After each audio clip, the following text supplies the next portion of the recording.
Ən gözəl yaşam tərzi elə Qur'an-ı Kərimdir.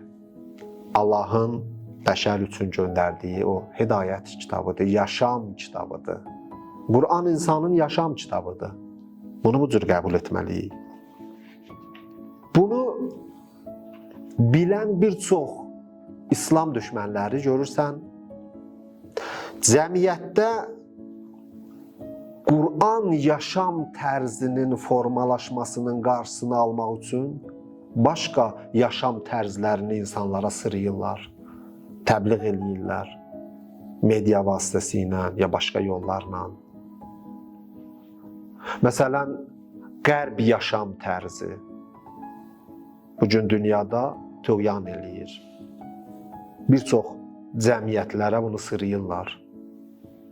Amma Qur'an yaşam tərzi, biz Qur'ana baxaraq yaşam tərzini öyrənsək, insanın səadəti, xoşbəxtliyi bundadır. Çünki o yaradıcısı tərəfindən təyin olunmuş yaşam tərzidir.